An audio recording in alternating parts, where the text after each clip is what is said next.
Hörmətli Mir Mahmud bəy, mən sizdən 2 aprel son aksiyalar barədə soruşmaq istəyərdim. Yəni bununla bağlı fikirlərinizi öyrənmək istəyərdim.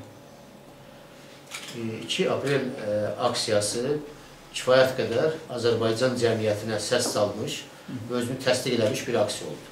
Burada iştirakçıların, istər haqq və hüquq uğrunda mübarizə aparan insanların tələbləri, onların bu mitingdə iştirakı və həm də adekvat olaraq Azərbaycan hakimiyyətinin, polisinin onlara qarşı göstərdiyi təpki, təzyiq, həbslər və hüquqlarını tanımamağı ikisi birlikdə aksiyanı çox güclü bir aksiya olduğunu təsdiq elədi.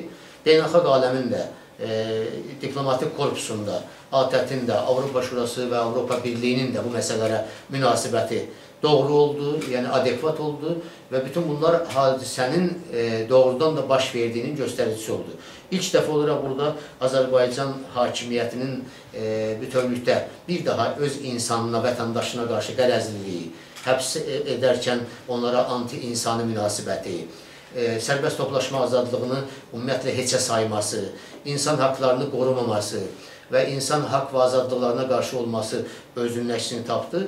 Həm də sonraki zaman da sübut elədi ki, bu keçən qısa zamanda, bir həftə ərzində də sübut elədi ki, Azərbaycan hakimiyyətinin bəyanatlarından fərqli olaraq fəaliyyətləri tamamilə bu hadisənin mövcudluğunu və hadisənin böyük bir hadisə olduğunu təsdiq elədi. Əgər bəyanatlarında müxalifətə qarşı səlib yürüyüşü edən Azərbaycan hakimiyyəti onun sosial bazasının olmamasını deyirdisə əgər, onda da Azərbaycanın özünün parlamentində əyləşən insanları bir sessiyanı buna həsr elədilər.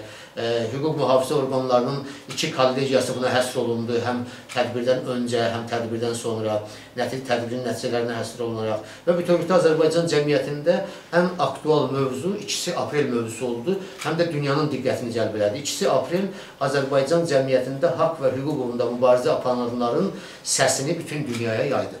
İctimai Palatı Azərbaycanda son zamanlar yığıldılar, yəni onlar 17 aprel ilə bağlı miting elan elədilər və bugünkü qəzetlərdə də o öz əksini tapdı. Bununla bağlı nə kimi sözünüz vardı? Yəni bu 17 martla 2 aprelin fərqi olacaqmı? Yoxsa burada daha da artım hissi olacaq? Yoxsa insanlarda bu təpki, qorxu, həyəcan hissi azalmağa səbəb olacaq? Bununla bağlı nə kimi fikriniz var? Fərq böyük olacaq. Ona görə böyük olacaq ki, həm ötən müddət ərzində 2 apreldən sonra baş verənlər var. Dünyada baş verənlər və bu 2 aprelə münasibət, beynəlxalq aləmin münasibəti, diplomatik korpusun münasibəti, 20-yə yaxın diplomatik korpus nümayəndələrinin deyək ki, İctimai Palata rəhbərliyi ilə görüşü. Bütün bunlar hamısı Azərbaycanda baş verənlərə dünyanın diqqətsiz qalmamasının göstəricisidir və bu da Azərbaycan cəmiyyətinə, Azərbaycan insanına təsirsiz ötüşməyəcək. Onun haqqını müdafiə edənlərin mövcudluğu, dəstək verənlərin mövcudluğu bəlli olacaq. Düzdür, böhtanlar da var, şantajlar var, iftira var, heç nədən çəkinməyən hakimiyyət var.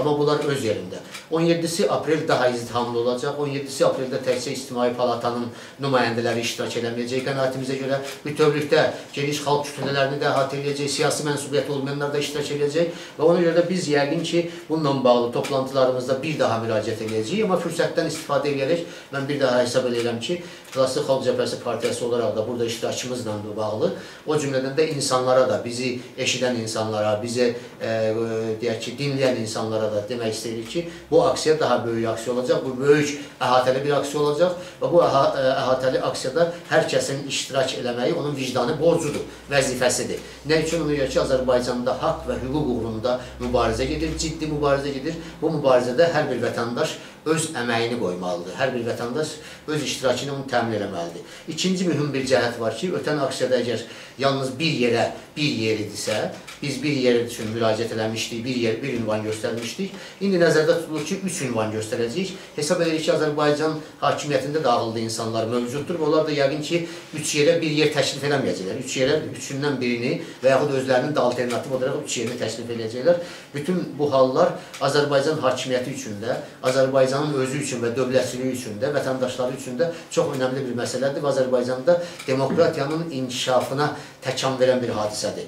Azərbaycanda son 3 gündə bütövlükdə mədəniyyətlər arası bir dialoq keçirilirsə, o dialoqda iştirak edən insanlar da fərqindədirlər.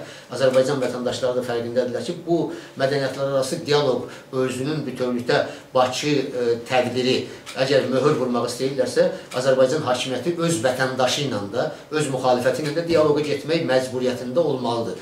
Əks təqdirdə onun o 3 günlük sərmayəsi də gördüyü işlərdə boş şey olacaq. Nə üçün ona görə ki, öz vətəndaşı ilə, öz insanları ilə dialoqa getməyənin mədəniyyətlər arası dialoqdan danışmağa, dinlər arası dialoqdan danışmağa haqqı yoxdur. Və o göydə qalan bir tədbir olacaq. Mən hesab edirəm, perspektivdə bütün bunların hamısının müsbət indi qarşıda duran 17 aprel mitingi, bütün bunların hamısı həm də bizim vəzifəmizdir, görəvimizdir və biz birlikdə bu məsələlərdə iştirak eləməliyik. Yəni, ictimai-siyasi vəziyyətdə bunu xüsusi qeyd eləmək lazımdır. Vəziyyətimiz hər kəsə bəllidir. Bizim ümumi vəziyyətimizi hər birimiz bilirik və bu barədə saatlarla danışa bilərik. Vəziyyətdən çıxış yollarını da bilirik. Bu barədə də danışa bilərik. Vəziyyəti aradan qaldırmaq, vəziyyəti dəyişdirmək imkanlarını da təxminən bilirik. Amma bunun bir dənə düsturu var ki, o da bütövlükdə birlikdən keçir. Hamımız bir arada olub bunu edə bilərik.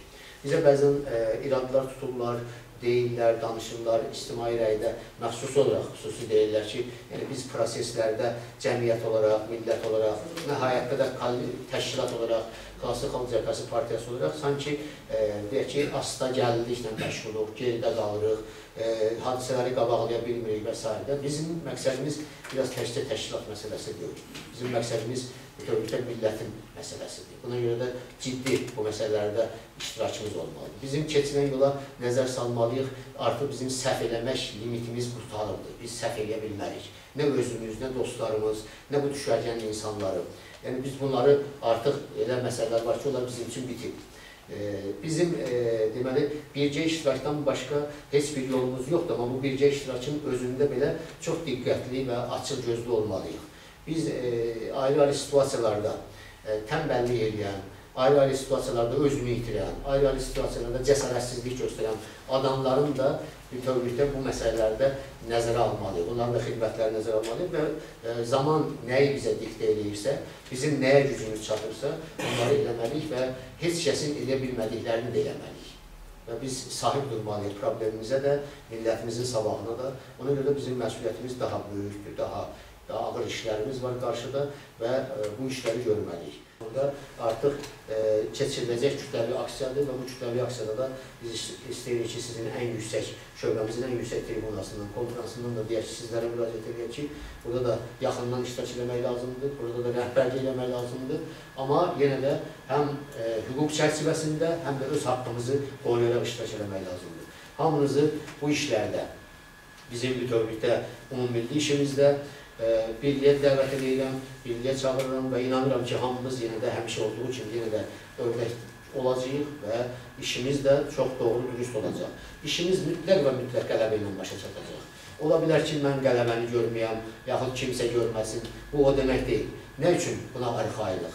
İşimiz haqq olduğuna görə, doğru, dürüst olduğuna görə, şəxsən özümüzün şəxsi məsələmiz yox, bütövlükdə millətin məsələsi olduğuna görə və Allahın da bizə verdiyi ağla uyğun olaraq da doğru, dürüst olduğuna görə. Və inanırıq ki, haqq da həmişə qalibdir və haqq mütləq və mütləq qalib olacaq.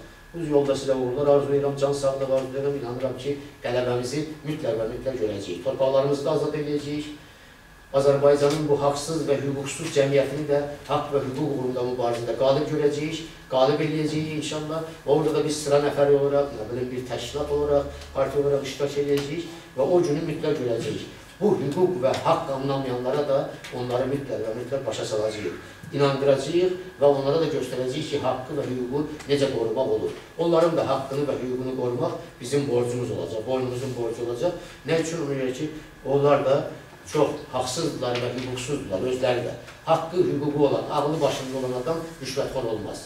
Haqqı, hüququ olan adam yalan danışmaz. Haqqı, hüququ olan adam kör olmaz, bəsirət gözü açıq olar.